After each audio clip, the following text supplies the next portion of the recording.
Congressman Pat Harrigan. He represents the 10th District in North Carolina. He is a freshman. I think it's the first time I've talked to you since you won, Congressman. Welcome. How's it going? I know you're on Armed Services, but I always have a freshman on often in their first 2 years. Last 2 years it was Juan Ciscomani to find out what a freshman's perspective is. How are you enjoying it? We've got you on mute. I like it a lot more than... Go ahead. No, we're good. Go ahead.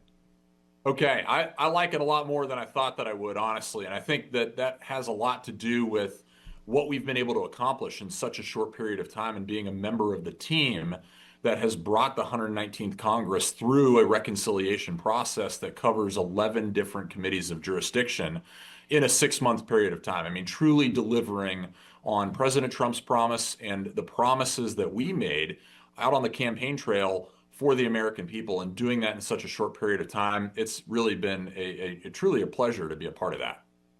You know, I did not think it would get done. At least I was hoping, I was praying, but I did not think it would get done. Are you surprised, given the narrowness of the majority, that Speaker Johnson was able to get that through?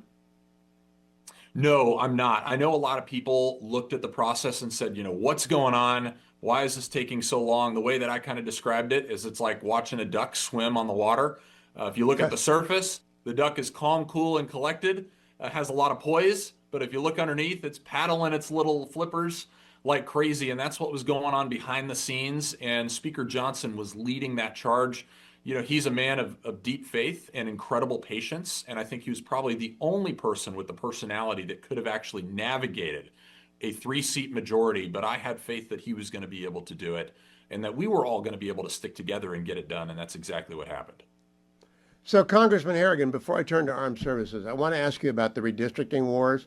Texas is going to redistrict. California is going to put an initiative on the ballot that almost certainly will pass that will redistrict.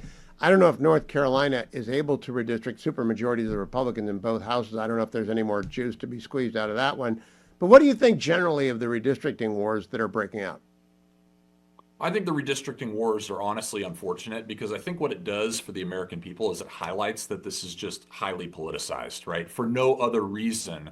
We're not on the back end of a census here where we need to take a look at actually shifting all of these different lines. The politics of all this has just broken out into the open. And I think that's a very unfortunate development for the country because now we're just going to go back and forth with kind of this win at all costs mentality. And that's always a very dangerous thing when we let our politics get to that point. And we know what the stakes are, right? The stakes are incredibly high. I mean, if we lose the House of Representatives in 2026, President Trump is not only going to be a lame duck, he's going to get impeached. And so, you know, it's become incredibly high stakes. It's become way too politicized. I think that's unfortunate for the American people and our culture at large. Which is, you're a soldier and you're a special forces soldier. I've been talking to political analysts today, Josh Holmes, David Drucker, Rich Lowry, Byron York. We're all resigned to it. It's going to happen. And I just want the Republicans to play as hardball as the Democrats do. And then I want the census to be done right. We'll see what turns out. Congressman, now tell me about the Personnel Subcommittee and the Readiness Subcommittees. I see you're on both of those. It makes sense. Are you satisfied with Secretary Hegseth's efforts to get recruitment up and get personnel ready to serve and in the ranks? I think he's off to a good start. The last conversation that I had with him is that we need to do more of what he started out to accomplish. And I think 100% we're seeing that play out through the Army, the Navy, and the Air Force and the different constituent services underneath the Department of Defense. But we have a lot more work to do. I've been spending a ton of time with Secretary Dan Driscoll and Chief Randy George of the Army. Through Army Transformation Initiative, we have to completely redesign the assets that our Army is purchasing. And we also have to redesign the force structures that we're utilizing and the contracting mechanisms that we are utilizing to procure future assets. We become way too good at procuring yesterday's technology with tomorrow's dollars. We're fixing that right now, but it's really going to take a couple years to fix. And then once we fix it in the Army, we need to iterate it across the Air Force and the Navy. And by the time President Trump leaves office, we genuinely should have a military that we can tell the American people is capable of achieving peace through strength. One of the interesting parts of being a congressman is that you make appointments to the military academies. You are, our audience should know you are a West Point graduate, so you know very well the sort of people you want to take into the academy. How are you approaching the appointment process, Congressman? It's different for every 435 members. They all have different approaches. What's yours? Well, I'm very passionate about it, as you might conclude based on my background, but I genuinely believe that our service academies, and I'm preferential to West Point, but I love all of our service academies because they are educating, training, and inspiring the next generation of American leaders that are going to make history in their own way, in their own time. And so we've got to take this very seriously. I've developed a network of academy graduates and military personnel that are non-commissioned officers, very senior enlisted, that know and understand what type of caliber of leader they're looking for in the future set of leaders that we're going to produce in this country. And we're all working together to intake all of the applications that we have, screen them, interview the candidates, and then make the best possible decisions that we can on behalf of our district and ultimately on behalf of the future of our country. That's a process that we take very seriously. You know, for a long time, my wife, the fetching Mrs. Hewitt, served on the Naval Academy intake subcommittee for congressmen out in California. She's always astonished by the quality of the kids, but it's California. It's a lot of people. Are you are similarly impressed with the quality of the applicants? And because assure me that we're maintaining the standard. Hugh, is someone who sits on the board of visitors for the academy. We just had our first board of visitors meeting a couple weeks Oh, ago. It was up at West Point with the superintendent and with both President Trump's appointees as well as the other appointees from Speaker Johnson and the legislature.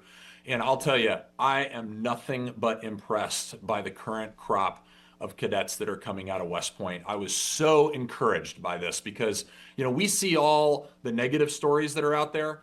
I'll tell you what, I'd have a hard time keeping pace with the kids that are coming out today with both their quality and their character. I'm incredibly encouraged for the future of the nation. We've got to make sure that we keep that tempo and that momentum moving in that direction. Congressman Harrigan, I did not know you had been appointed to the Board of Visitors. Would you explain to the audience what that does? Incredibly important boards. These matter at every one of the academies, but I didn't know you were on it. So tell people what your job is and how you do it. The Board of Visitors is effectively like a board of directors for the institution. And so we take in both executive branch perspective, but from us, we're obviously from the legislative branch. We come in, we have great continuity, great relationships with the leadership, connected from the academy and the institution through the Association of Graduates, very tied in with Department of Defense, both the Secretary of the Army and Secretary Hegseth, and just keep everything on the rails, right? We want to keep these institutions producing the highest quality leaders of character in the world.